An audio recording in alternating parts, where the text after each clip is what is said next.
তোমরা বুঝতে পেরেছো কিনা, এই উপরে আমার মশলার উপরে তেলটা ভেসে উঠেছে। এখন আমি যেই মুরগিটা ভেজে রেখেছিলাম মুরগিটা দিয়ে দিব। আমি যে ব্লেন্ডারে আমি ব্লেন্ড করেছিলাম বাদাম, একটু পানি আছে ওইটাও দিয়ে দিব আমি 2 টেবিল চামচ গুঁড়া দুধ, আমি আবারও পানি দিয়ে গুলিয়ে রেখেছিলাম ওইটা। এই পর্যায়ে আমি পানি দিয়ে দিব। আর আমি ওই যে মোরগটা রান্না করেছি অর্ধেকটা ঝোল আমি দিয়ে দিব আগেই।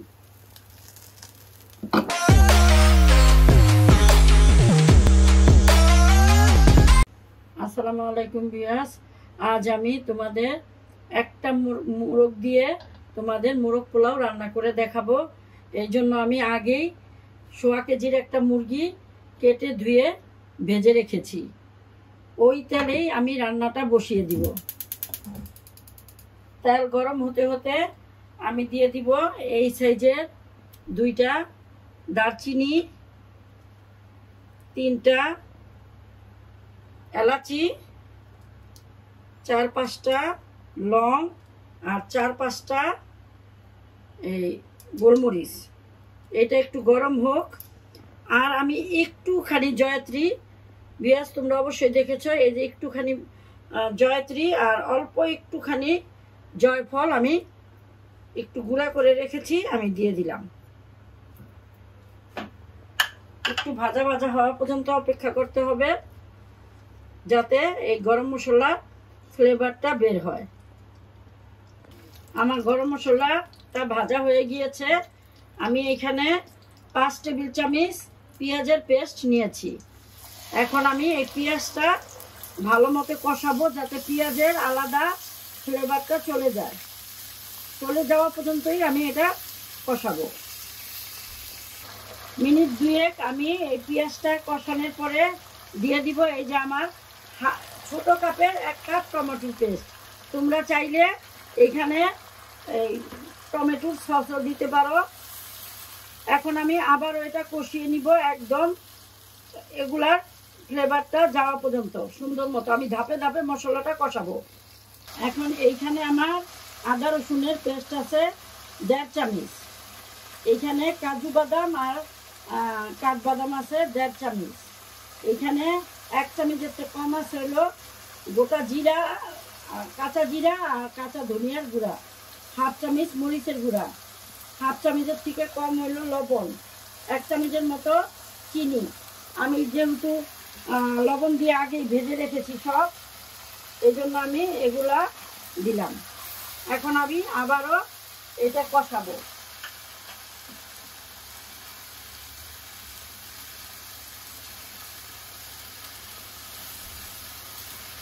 পেঁয়াজ মশলাটা যত কষাবে ততই তরকারি রাঁধো বা বিরিয়ানি মাংস যেটাই রাঁধো এটা খেতে ততই ভালো লাগবে।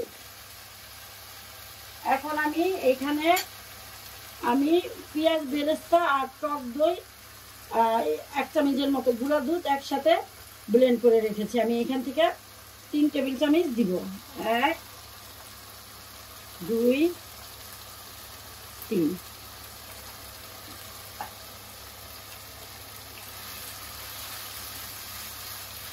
দিয়ে একটু কষাবো আবারও।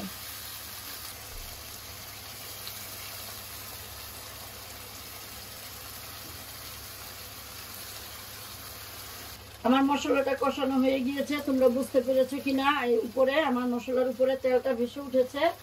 এখন আমি যেই মুরগিটা ভেজে রেখেছিলাম মুরগিটা দিয়ে দিব। আমি যে ব্লেন্ডারে আমি ব্লেন্ড করেছিলাম বাদাম, একটু পানি আছে ওইটাও দিয়ে দিব আমি 2 টেবিল চামচ গুঁড়া দুধ, আমি আবারও পানি দিয়ে গুলিয়ে রেখেছিলাম ওইটা।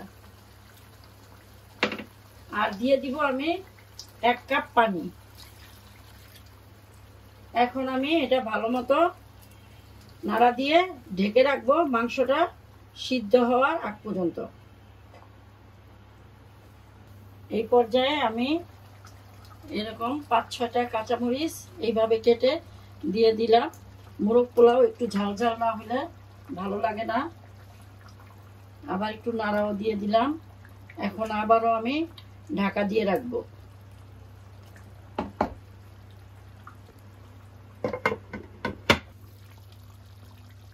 আমার মুরগিটা হয়ে গিয়েছে। বিয়াস তোমরা এইভাবেই কিন্তু রোস্টটা যদি চাও যে এইভাবেই আমি রোস্ট পাক করব, ঠিক বাবুর্চিকেও হাড় বানাবে, তোমরা ঠিক এইভাবেই রোস্টটা বানালে। এই পর্যায়ে আমি দিয়ে দিব হাফ চামচ গরম মশলার গুঁড়া, দিয়ে দিব আমি 1 চামচ কেওড়া জল, আর দিয়ে দিব আমি 1 চামচের মতো ঘি। যেহেতু আমি পরেও আবার ঘি দিব, এই জন্য আমি 1 চামচের মতো ঘি দিয়ে দিব। আমার লবণ চিনি আর কোনো কিছুই লাগে নাই। হ্যাঁ, একদম পারফেক্ট হয়েছে। এখন আমি একদম লো আছে ঢাকা দিয়ে রাখবো তেলটা ভেসে ওঠা পর্যন্ত। বিয়াস আমার মোরগ পোলাওয়ের মোরগটা রান্না হয়ে গিয়েছে। দেখো এই যে তেল উপরে ভেসে উঠেছে। আমি কিন্তু তেলটা কম দিয়েছি, কারণ আমি পোলাওতেও আবার তেল ব্যবহার করব। আর আমি এখানে তেজপাতা ব্যবহার করি নাই, তোমরা চাইলে তেজপাতা ব্যবহার করতে পারো। এখন আমি এটা নামিয়ে পোলাও বসাবো। আমি হাঁড়িটা আগেই বসিয়ে দিয়েছি, আমার হাঁড়িটা গরম হয়ে গিয়েছে। এখন আমি দিয়ে দিলাম 1 কাপ সাদা তেল, দিয়ে দিব আমি এই দারচিনি এই সাইজের 3টা, এলাচি দিয়ে দিব 4টা, আর লং দিয়ে দিব 4-5টা, আর বড় সাইজের আমি 2টা পেঁয়াজ কেটে নিয়েছি, দিয়ে দিব। এই পর্যায়ে তোমাদের ছোট্ট একটি টিপস বলি, যারা সাদা ঝরঝরা পোলাও খেতে চাও তাহলে পেঁয়াজটা ভাজবে না, শুধু পেঁয়াজটা এই যে আলাদা যে একটা ফ্লেভার থাকে ওইটা যাওয়ার সাথে সাথেই পোলাও চালটা দিয়ে দিবে। আর যারা পোলাও একটু ব্রাউনি খাইতে চাও বা তাহলে পেঁয়াজটা একটু বাদামি কালার করবে। আমি পেঁয়াজটা নাড়তে থাকবো, আর কতক্ষণ, বেশি না, অল্প একটু নাড়বো। নেড়ে আমি দিয়ে দিব কাঁচামরিচ। কাঁচামরিচ অনেকেই পোলাওর সাথে দেয়, আমি একটু আগে দিলাম।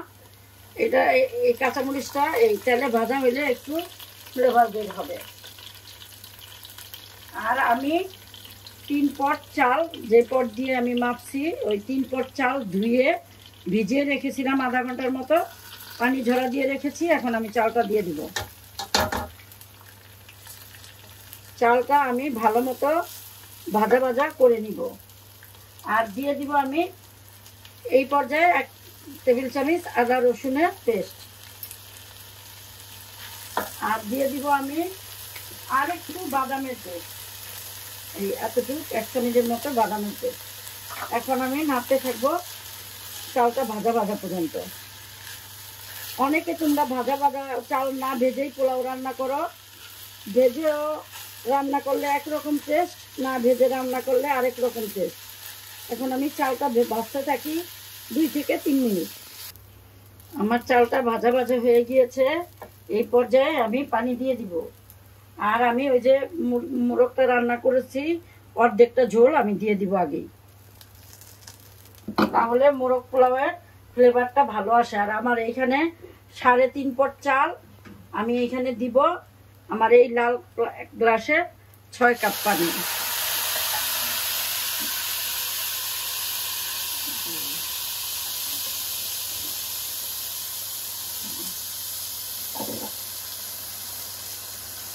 এখানে আমি 6 কাপ পানি গরম করে রেখেছিলাম, 6 কাপ পানি দিয়ে দিলাম। এখন আমি ভালো মতো নাড়া দিব।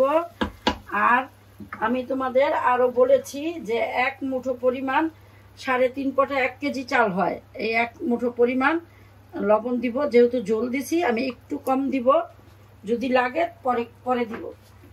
আর দিয়ে দিব 1 চামচের মতো লবণ, চিনি।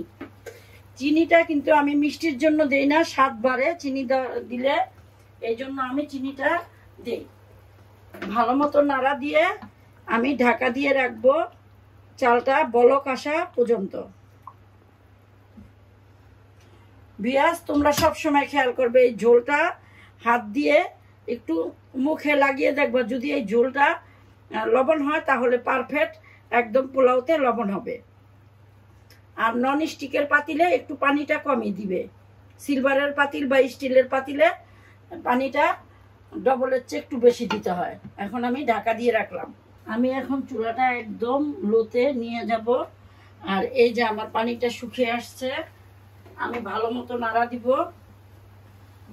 নাড়া দিয়ে দেখছো আমার পোলাওটা কিন্তু আর এইভাবেই এই যে ফুটে আসছে পুরা মাইস, আর ভিতরে কোনো কাঁচা অংশই নাই। এখন আমি একদম 20 মিনিটের জন্য এইভাবে রেখে দিব। একদম পোলাওটা ঝরঝরা। অনেকে বলে যে পোলাও ঝরঝরা হয় না, দেখো কত সুন্দর পোলাওটা হয়ে যাবে। এইভাবে আমি 20 মিনিটের জন্য ঢাকা দিয়ে রাখবো। আমার পোলাওটা হয়ে গিয়েছে এবং একদম ঝরঝরা। আমি তোমাদের নামিয়ে পরিবেশন করে দেখাবো। এই তো আমার হয়ে গিয়েছে মোরগ পোলাওটা। খুব সহজভাবে তোমাদের রান্না করে দেখালাম। তোমরা আমার রেসিপিটা ফলো করে এইভাবে রান্না করে খেয়ে দেখো। ভালো লাগলে আমাকে লাইকস, কমেন্টস এবং সাবস্ক্রাইব করে আমার পাশে থেকো। আল্লাহ হাফেজ।